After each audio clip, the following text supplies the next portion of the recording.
Sorry sorry मधुराची आठवण आली.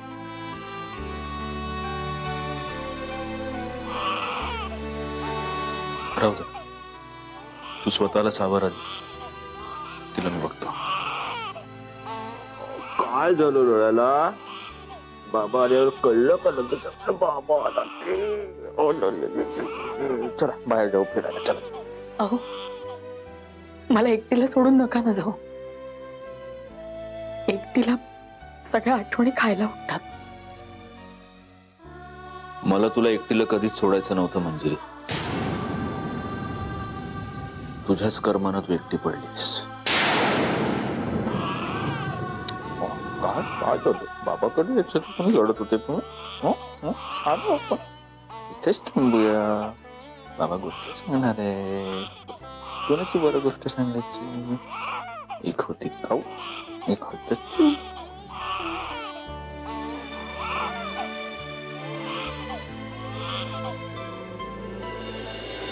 झालं का?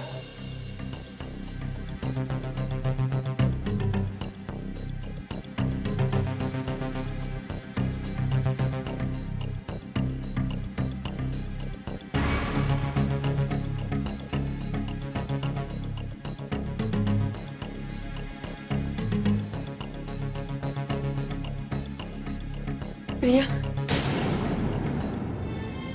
पत्या,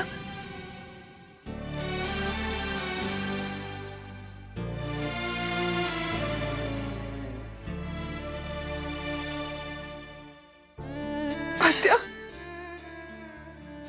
प्रिया,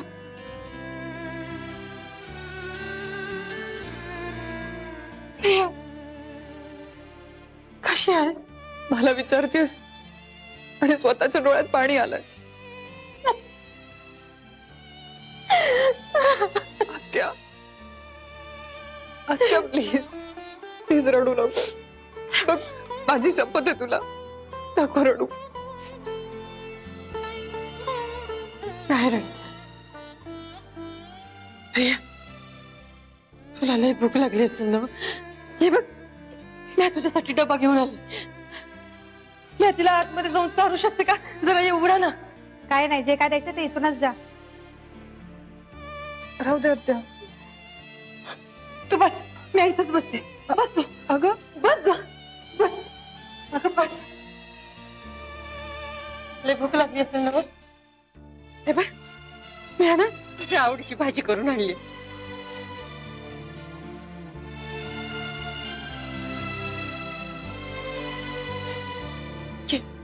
खा.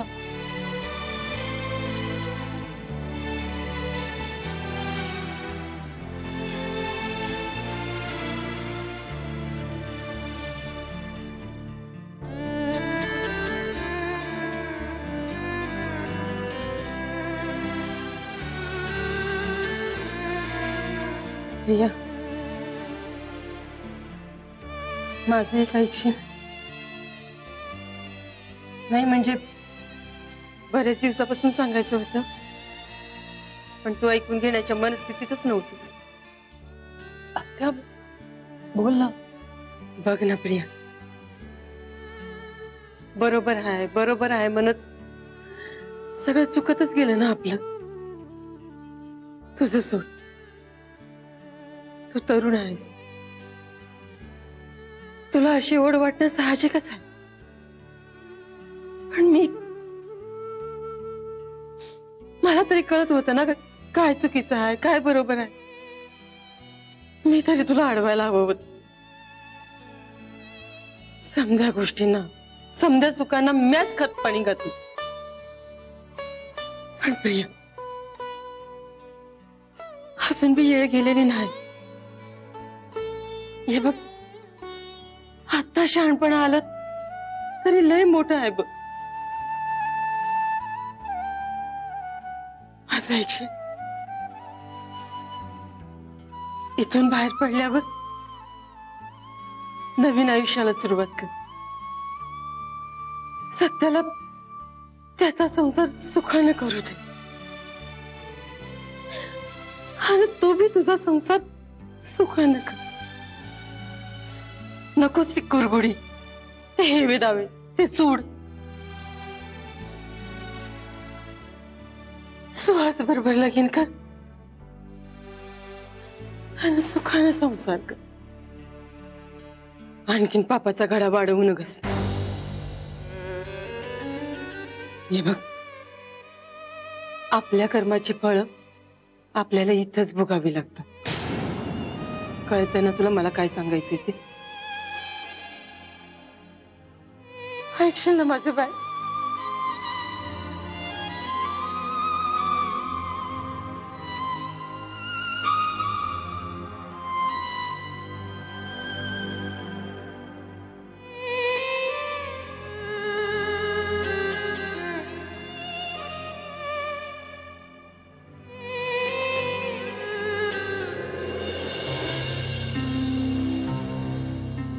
तू काय निर्णय घेतलाय सुहास? मला इतर कुणापेक्षाही तुझं मत महत्वाचं आहे. पाहू, मी माझा निर्णय बदलणार नाहीये. इतर कुणाही मुळे मी माझं मत बदलणार नाही. माऊ, मधुराच्या जाण्याचं मला सुद्धा वाईट वाटतंय, पण याचा अर्थ असा होत नाही ना की मी सगळा दोष प्रियाला द्यायचा आणि प्रियाबरोबरचे माझे संबंध तोडून टाकायचे, नाही का? म्हणजे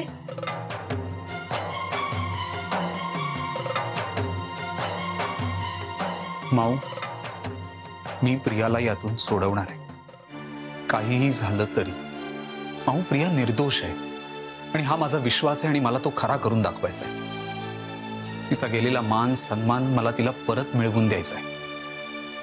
आमची एंगेजमेंट झाली तेव्हा ज्या विश्वासाने तिने माझ्या हातात हात दिलाय ना, तो विश्वास मला सार्थ करून दाखवायचा आहे.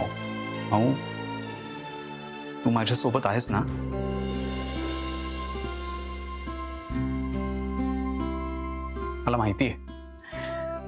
मला माहितीये तुला हे सगळं तडकाफडकी ठरवणं फार कठीण जातंय ना. तुला दोन्ही बाजूंची रिलेशन सांभाळायची आहेत, त्यामुळे तुला निर्णय घेणं तसं कठीण जातंय.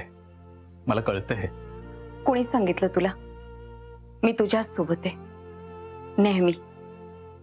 मला सुद्धा खात्री आहे की प्रिया नक्कीच निर्दोष सुटेल.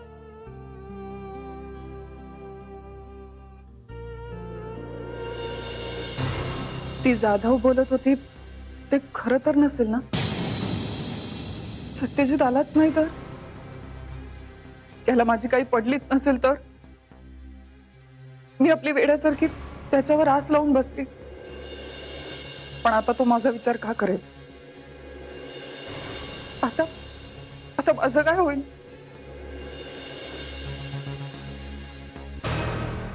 दादाचा पर्याय स्वीकारावा का?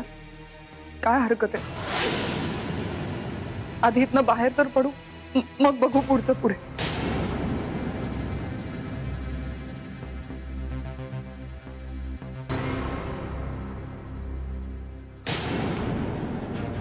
अरे भवाने, तुझा डोळा फुटला की काय? हा, तुला नीट बघून चालता येत नाही? दिसत नाही तुला? तुझ्या बापाचा रस्ता वाटला की काय? सॉरी, मी चुकून लागला. मी मुद्दामून नाही केलं. सॉरी काय सॉरी? सॉरी काय सॉरी? आणि काय काय कालपासून बघते तुझी नाटकं लई चालली एकदम पोलीस स्टेशनमध्ये. हा, अगं लई मरत आलेत म्हणा हिला भेटाया. असं आहे भाई? काय काय छम्मक छल्लो? हा, तू लईच पोचलेली चीज दिसतेस ग तू. हा, आणि ती जाधव बाई आपलं घरचं जेवण देतो म्हण तुला. आम्हाला नाही दिलं ते कधी का? तू स्पेशल आहे का या पोलीस स्टेशन मध्ये? हा, हे बोल की का? हे बघा, सोडा, मला जाऊ द्या. जास्त डोक्यात जाऊ नको का? लय शानी म्हणतेस काय का तू? हा, अरे छप्पन टिकले, तुला समजत नाही? आमच्या बरोबर हुशारी, आमच्यावर हुशारी करते, आमच्यावर हुशारी करते. म्हणजे कसं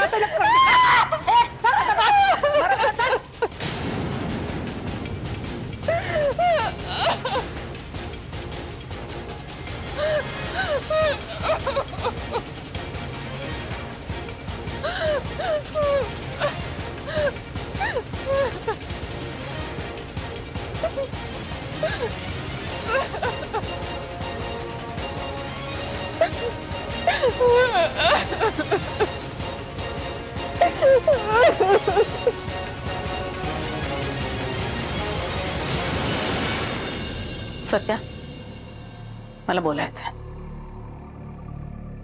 मधुराचं ते झालं त्या दिवशी तू आणि प्रिया बाहेर भेटला होता. हो. का का भेटू नये? विचारलंय त्याचं उत्तर दे सत्या. तुम्ही भेटायला माझी अजिबात हरकत नाहीये, पण असा कुठला विषय होता जो तुम्ही घरात बोलू शकत नव्हता? घराबाहेर भेटायची गरज पडली तुम्हाला कारण प्रिया घरातून जाताना खोटं सांगून गेली होती. मैत्रिणीकडे जाते असं सांगितलं तिनं. जर प्रिया खोटं बोलली असेल तर त्याचा जाब प्रियाला विचार, मला नाही. बाहेर भेटलो कारण विषयच तसा होता. प्रियानं बोलता बोलता तिच्या होणाऱ्या नवऱ्याला असं सांगितलं होतं की सध्या आपल्या घरातल्या परिस्थितीचा तिला खूप त्रास होतो आणि तिच्या त्या होणाऱ्या नवऱ्यानं माझ्या ऑफिसमध्ये येऊन मला जाब विचारला. त्याबद्दलच मला बोलायचं होतं प्रियाशी. ते मी घरात बोललो असतो तर मी पुन्हा तमाशे करतो असं झालं असतं आणि ऑफिसमध्ये या गोष्टी मला बोलायच्या नसतात. म्हणून आम्ही बाहेर भेटलो होतो. तुला काय वाटलंय? मी आणि प्रिया लपून छपून भेटतो, आम्ही फिरायला जातो, गप्पा मारतो किंवा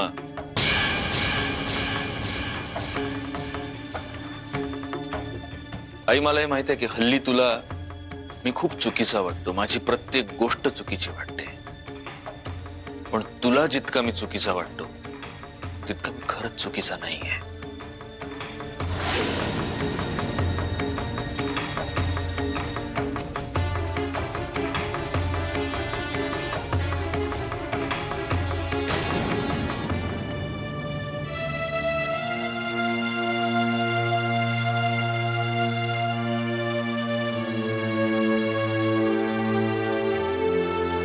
भाऊजी, भाऊजी, मधुरा गेल्याचं दुःख मला सुद्धा आहे. मधुरा माझी सुद्धा बहीणच होती. पण तुम्ही आता सावरा स्वतःला यातून. लवकरात लवकर या दुःखातून बाहेर पडण्याचा प्रयत्न करा. हे सांगताना मला सुद्धा सोपं जात नाहीये. त्यामुळे हे सगळं तुम्हाला किती जड जात असेल याची मला कल्पना आहे. पण असं दुःख कवटाळून बसलं तर त्याचा त्रास तुम्हालाच अधिक होईल, नाही का भाऊजी? आणि अजून एक बोलायचं होतं. मला माहिती आहे की हे बोलण्याची ही योग्य वेळ नाहीये, पण तेवढंच महत्वाचं आहे. तुम्ही गैरसमज करून घेऊ नका. तुम्ही या सगळ्यामध्ये प्लीज प्रियाला दोषी मानू नका. प्रियाची खरंच यामध्ये काहीही चूक नाहीये. म्हणजे ती माझी होणारी बायको आहे म्हणून मी तिची बाजू घेतोय अशातला भाग नाहीये. ती जर खरंच दोषी असती ना भाऊजी, तर मी तिची कधीच बाजू घेतली नसती. हे सगळं जे काही झालं ते आपण आपलं दुर्दैव समजूया. पण तुम्ही प्लीज तिच्याबद्दलचं तुमचं मत खराब करून घेऊ नका.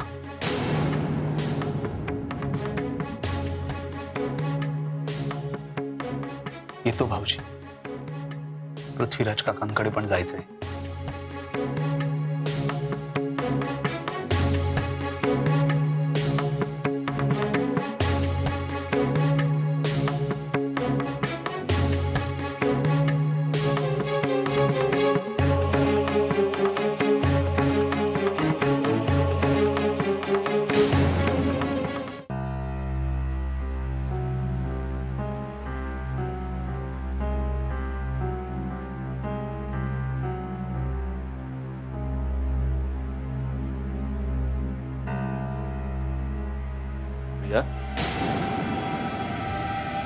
सत्यजित, काय लागलं? काय झालं? कोणी मारलं तुला? तुला काय करायचंय? तुला आत्ता वेळ मिळाला मला भेटायला यायला? आत्ता आठवण आली माझी? काही बोलू नकोस. 1000 कारणं तयार असतील ना, पण आता खरं कारण काय ना ते मला कळलंय. माझी गरज संपलीये, हेच खरं कारण आहे. प्रिया तू काय बोलतेस? जरा डोकं वापरत जा ना बोलताना. मलाच गप्प कर. याच्याशिवाय दुसरं येतं काय तुला? लोक म्हणतात ना तेच बरोबर आहे, पुरुषांची जात हरामखोर असते. गरज संपली की ढुंकून सुद्धा बघणार नाही तुमच्याकडे. मीच मूर्खासारखी हात लावून बसले होते. सत्यजित आता येईल मग येईल, त्याला माझी काळजी वाटत असेल, पण तो बसलाय बायकोचं सांत्वन करत आणि मुलीला अंगाई गात. डोळ्यातून 4 अश्रू सुद्धा पडतील याची सुद्धा शाश्वती वाटत नाही मला.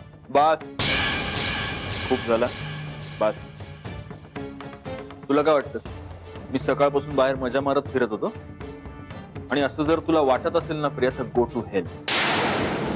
कारण मी कुठे होतो आणि मी काय करत होतो हे तुला सांगायला मी बांधील नाही. मी नव्हतं सांगितलं तुला मधुराकडे जायला. तुझ्या मूर्खपणामुळे तू या सगळ्यात अडकलेस. आत्ताचं फ्रस्ट्रेशन माझ्यावर काढू नको. मूर्ख प्रिया,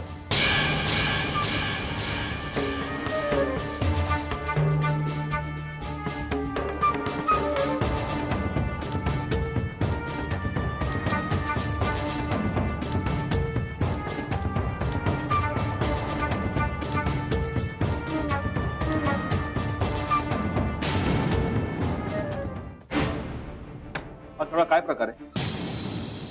काय नाही हो, दिवसभर काम करून दमलं, म्हटलं जरा झोप काढावी. त्याबद्दल नाही बोलत आहे मी. प्रियाला एवढं लागलंय कसं? काय झालंय? तुम्ही काय करत होतात? मिस्टर मुधोळकर, तुम्हाला काय म्हणायचंय हो? नाही म्हणजे मला तुमचा आवेग कळतोय, पण तुमचा मुद्दा काय तो कळत नाही, तो सांगा. प्रियाच्या चेहऱ्यावरच्या जखमा बघितल्यात ना तुम्ही? आणि वर तुम्ही मलाच प्रश्न विचारताय? खरं तर तुम्ही माझ्या प्रश्नाची उत्तर द्यायला हवीत. Cool down mister Mudholkar. अहो शांत व्हा. मी तुमच्या ऑफिस मधला एम्प्लॉई नाही आणि हे तुमचं ऑफिसही नाही, पोलीस स्टेशन आहे. तुमचं काय म्हणणं आहे? आम्ही त्यांना मारहाण केली? कसं आहे मिस्टर मुधोळकर, अहो 4 बायका एकत्र आल्या ना की एकमेकांच्या झिंज्या उपटणारच. त्यातून त्या सगळ्या निर्ढावलेल्या गुन्हेगार.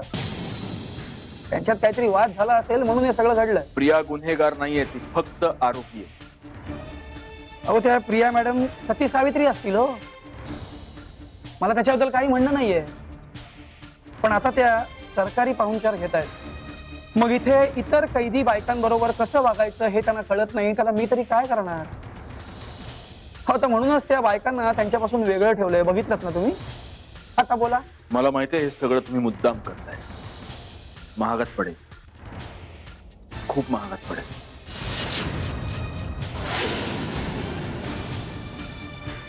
एक मिनिट मिस्टर मुधोळकर,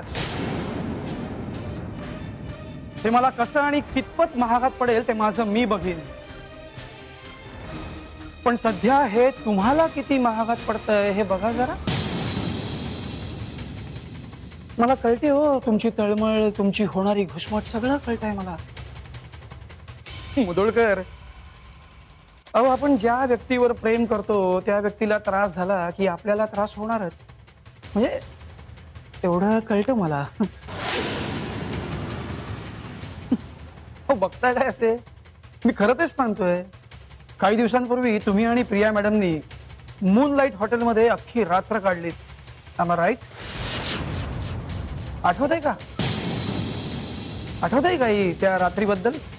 नाही म्हणजे त्या रात्री काय काय घडलं हे मी तुम्हाला विचारणार नाहीये, कारण त्या हॉटेलच्या रूमचं इंटिरियर बघण्यासाठी तुम्ही अख्खी रात्र काढली नाहीत, एवढं समजतं मला. बरोबर ना मिस्टर मुधोळकर? आता खून झाल्यानंतर इतिहासातली बाकी मढी उकरून काढणं हे आमचं कर्तव्यच आहे मिस्टर मुधोळकर. आता हे मला कुठून आणि कसं कळलं हे तुम्ही मला विचारूही नका, कारण मी तुम्हाला ते सांगणारही नाही. हा, याच्यातला सगळ्यात इंटरेस्टिंग पार्ट हा आहे की त्याच वेळी हॉस्पिटलमध्ये मिसेस मुधोळकरांची डिलिव्हरी होत होती. हो ना? काय गमतीशीर योगायोग आहे ना मिस्टर मुधोळकर? आता मला सांगा,